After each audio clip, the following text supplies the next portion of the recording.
سلام على عباده الذين اصطفى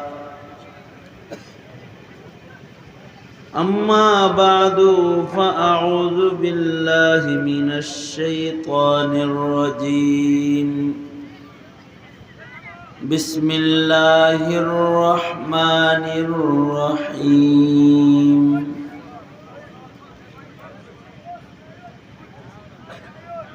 يا أيها الذين آمنوا اتقوا الله وابتغوا إليه الوسيلة وجاهدوا في سبيله لعلكم تفلحون وقال النبي صلى الله عليه وسلم اتق المحارم تكن أعبد الناس وقال النبي صلى الله عليه وسلم لا تحقرن من المعروف شيئا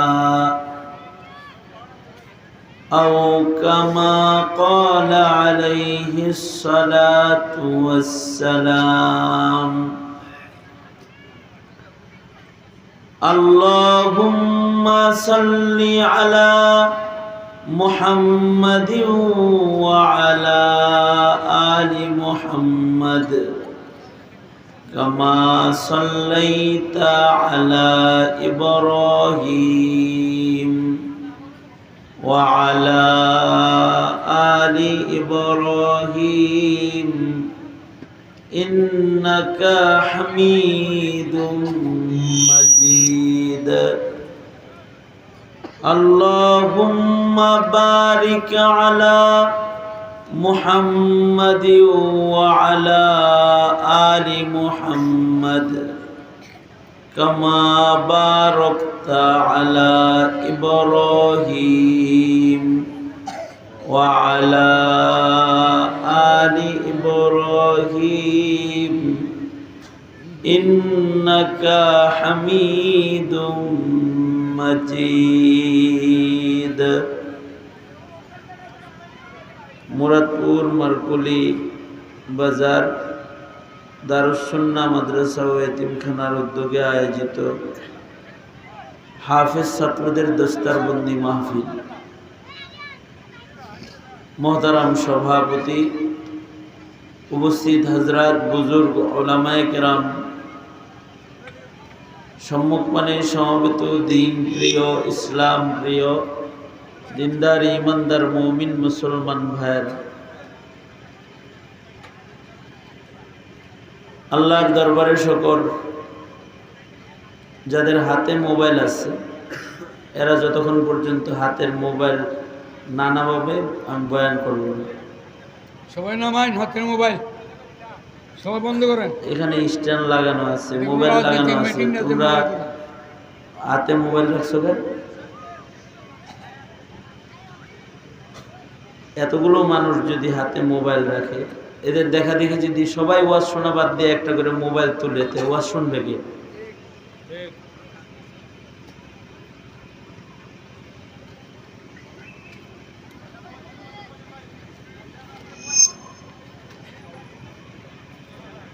এই মাইকলার মানে কাণ্ড কারখানা দেখে আমার মনে চাইতেছে যে আগে যে ওরে হেদায়েত করি।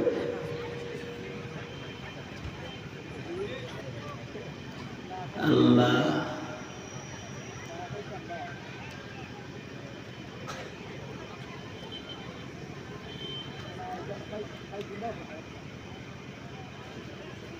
খাইছেন যে খাইছেন না যে খাই আসেন।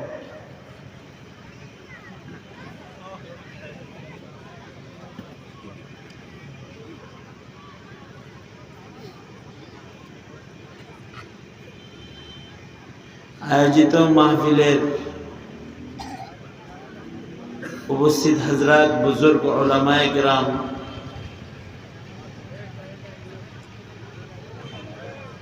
সম্মুখপানে সমবেত দ্বীনী ভাইয়েরা, আল্লাহর দরবারে শুকর, আল্লাহ তাআলা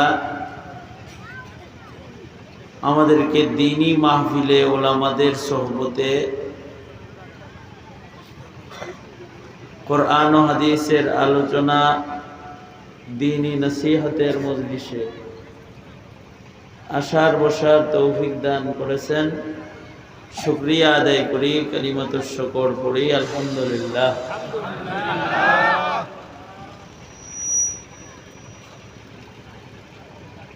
আমি বরকতের নিয়তে আপনাদের সামনে আয়াতে কারিমা এবং হাদিসের দুইটা অংশ পেশ করেছি। এগুলোকে সামনে করে খুব সংক্ষেপে কিছু কথা আপনাদের সামনে বলার ইরাদা। আল্লাহ তাআলা কিছু উপকারী কথা বলার তৌফিক দান করেন। আপনারা দোয়া করুন, বলুন আমিন।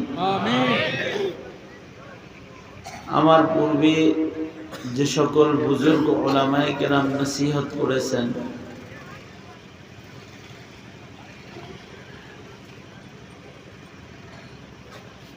কখন থেকে শুরু হয়েছে? সকাল 10টা থেকে শুরু। সকাল 10টা থেকে এ পর্যন্ত নসিহত শুনছেন, তার মানে 10 ঘন্টা তো হয়ে গেছে। 8টা বাজে না? হ্যাঁ, আপনারা নসিহত শুনতে শুনতে যা শুনছেন এইগুলি অনেকের জন্য বেশি হয়ে গেছে। এত কথা মনে রাখবেন করতে।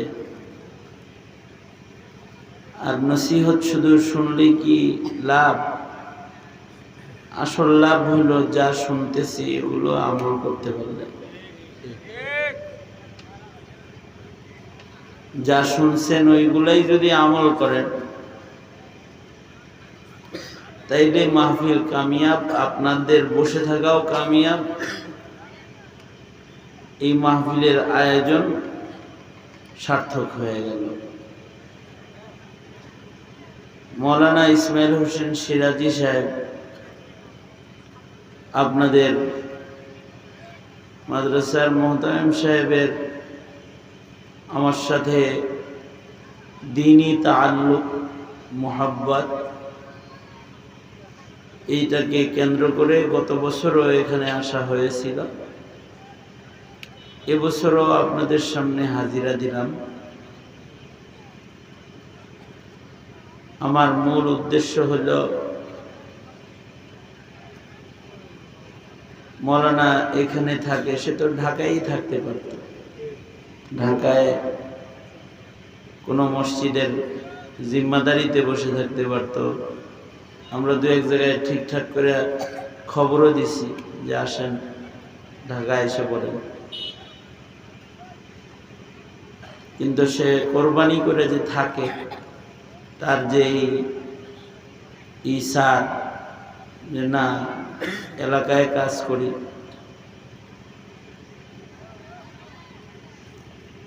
তার কোরবানির সাথে আমরা এসে নিজেদের কোরবানিকে তার কোরবানির সাথে একটু যুক্ত করি।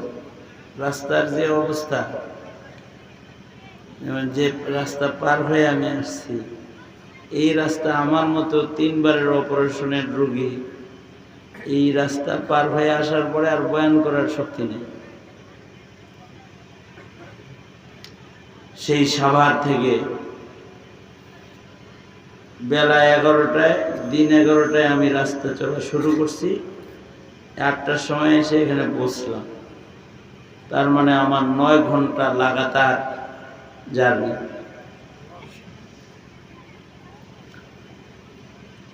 যাই হোক, আপনারা বসে আছেন, আপনাদের সাথে জিয়ারত হইল।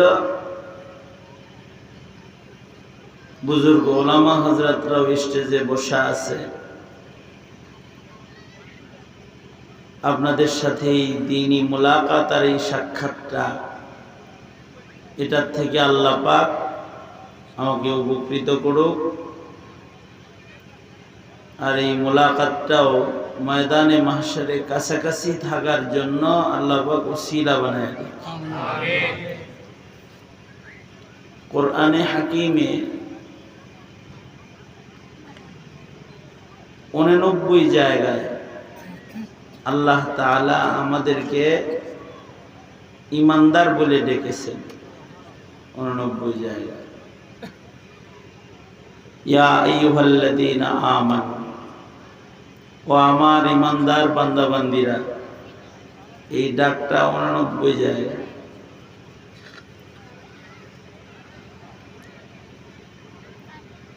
ইমানদার বলে আমরা ছাড়া আল্লাহ তাআলা পৃথিবীর আর কোন নবীর উম্মতকে ডাকেন নাই। পূর্বের কোন আসমানি কিতাবে এই ডাকটা ছিল না। এটা উম্মতে মুহাম্মাদের জন্যই খাস।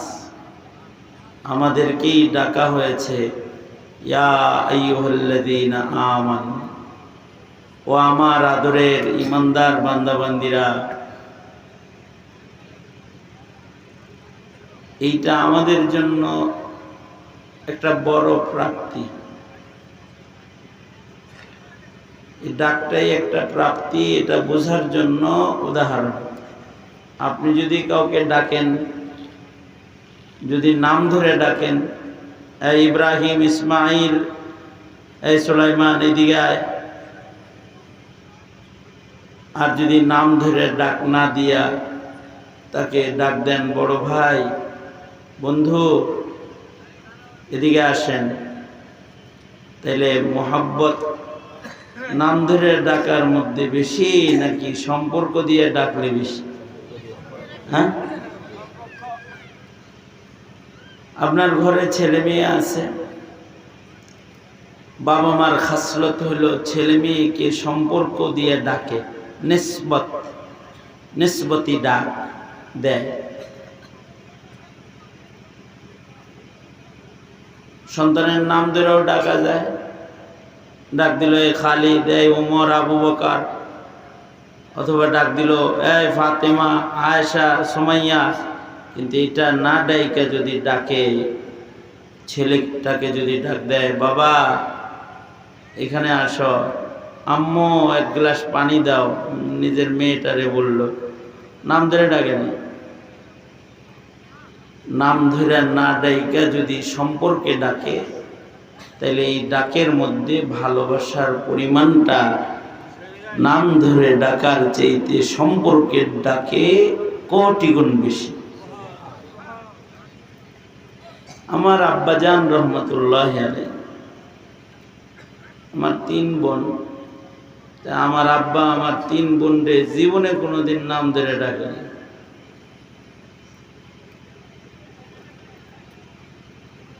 বাপেরা মেয়েদেরকে একটু মোহাব্বত বেশি করে, সুন্নাহ নবীজিও মোহাব্বত করতেন। আর একটা বিষয় হলো, মেয়েদের জন্ম হয় বাপের বাড়ি, মৃত্যু হয় স্বামীর বাড়ি। জন্ম এক জায়গায়, থাকে আর এক জায়গায়। মা বাবার মেয়েদের প্রতি একটা টান আলাদা থাকে। আমার আব্বা আমার বোনদেরকে ডাকতো, বড়টারে ডাক দিত বড় আম্মু, মাঝেটারে ডাকতো মেজো আম্মু, ছোটটারে ডাকতো ছোট আম্মু। আমাকে আবার নাম ধরেও ডাক দিত। আমরা অনেক সময় বলতাম, মার অভাব নাই ঘরে, বাড়িতে মার অভাব নাই। তার মানে মেয়েদেরকে আম্মু বললেন, আমাকে নাম ধরে ডাকেন, আব্বু কইতে পারেন না।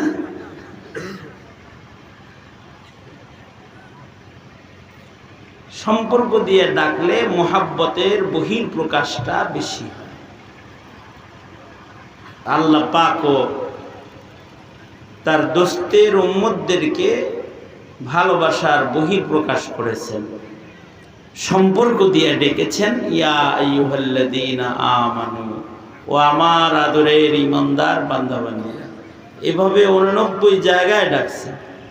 ডাকটা দিয়ে আমাদের ঈমান যেন আল্লাহ তাআলা কবুল করছেন, আমাদের ঈমানের স্বীকৃতি যেন আল্লাহ আগেই দিয়ে দিয়েছে। এবং আল্লাহ পাক ডেকে আমাদেরকে নির্দেশ করেছেন ইত্তাকুল্লাহ, আল্লাহকে ভয় করার নির্দেশ। ইত্তাকুল্লাহ ইত্তাকুল্লাহ ইত্তাকুল্লাহ, এই কথাটা কোরআনে হাকিমে 30 জায়গায় আছে। ইত্তাকুল্লাহ, আল্লাহকে ভয় কর। আমাদের দোষ হইল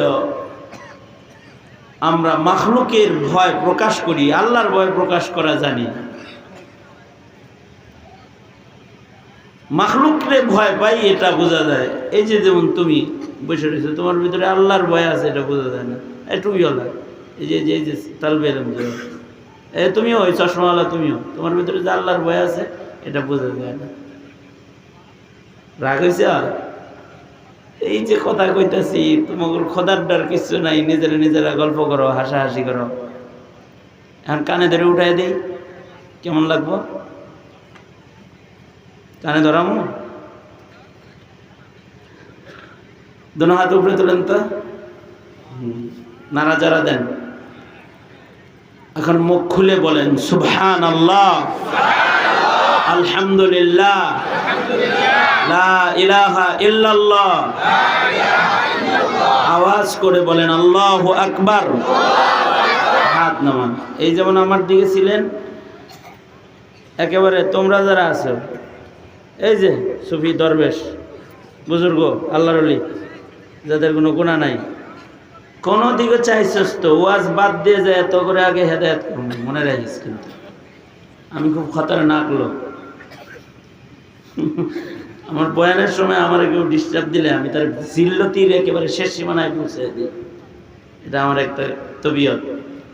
সুতরাং কথা কয় না, কিন্তু তোমাকে ওয়াজ দরকার নাই।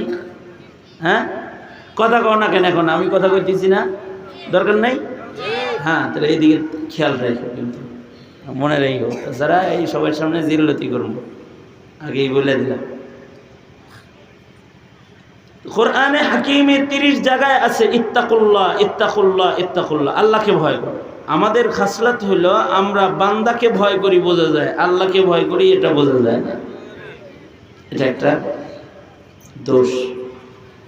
আর আগের যুগের মুমিনদের একটা সিফাত গুণ ছিল, এটা এরা যে মাখলুকরে ভয় করতো না এটা বোঝা যাইত, আর আল্লাহরে ভয় করতো এটা পরতে পরতে কদমে কদমে শ্বাসে শ্বাসে বোঝা যাইত যে আল্লাহরে ভয় পায়।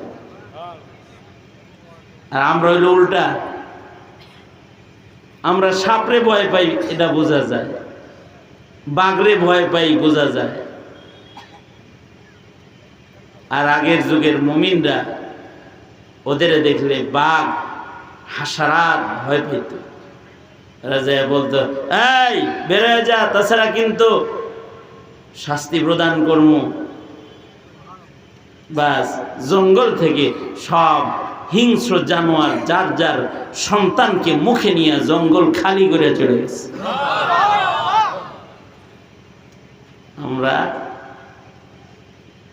আমরা তো পাগলা কুত্তার গেও গেউরে ভয় পাই, কিন্তু আল্লাহকে ভয় পায় না। দৌড়ায় রাস্তার থেকে ঘরের ভিতরে ঢুকছে, অন্যের বাড়ি। হ্যাঁ ভাই আইছেন কে? কুত্তা কুত্তা কুত্তা। এই কুত্তায় ভয় পাইছে, কুত্তা দেখে ভয় পাইছে, এটা বোঝা গেছে। রাতের বেলায় হাঁটতেছে, তো পিছনে কোনো গাছের পাতা টাতা ডাল ডুল ভাঙিয়া পড়ছে, এটা ভয় পাইছে, বোঝা গেছে যে গুইরাই তাকায় যখন দেখছে কেউ নাই, তো তোমার বোঝা গেছে যে আওয়াজটারেও ভয় পাইছে। আল্লাহরে ভয় পাইছে এটা বোঝা যাবে চায় না।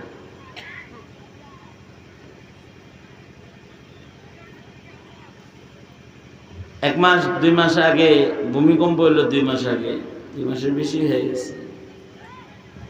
ভূমিকম্পের ভয়ে 7 তলা 8 তলার থেকে মানুষ দৌড়ে নিচে নামতেছে। আমি নিজেই থাকি 7 তলায়, এক বিল্ডিং এর 7 তলা। দরজা খুলে মানুষের দৌড়াদৌড়ি নিচে নামার জন্য। ভূমিকম্প হইতেছে, ভূমিকম্পের ডরে নিচে নামতেছে। নামতে যায় অনেকের পাও মচকাইছে, কেউ রেলিং এর সাথে বাড়ি খাইছে। আমার আহলিয়াও বোরকা গায়ে দিতেছে। আমি বললাম যে তুমিও এই নিচে নামতে বোরকা গায়ে দিতেছ কেন? নিচে নামতে বোরকা গায়ে দেবো, তুমি বোরকা গায়ে দিতেছ। বোরকা গায়ে দিতেছি, যদি একটা কিছু হয়ে যায় কে কই যাইব? বোরকাটা থাকলে কমাস কম পর্দাটা থাকবো।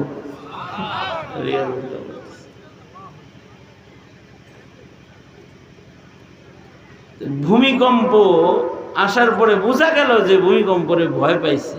এর চাইতে বেশি বুঝলাম সকালবেলায় এক লোকের সাথে দেখা, সেও এই 6 তলায় থাকে।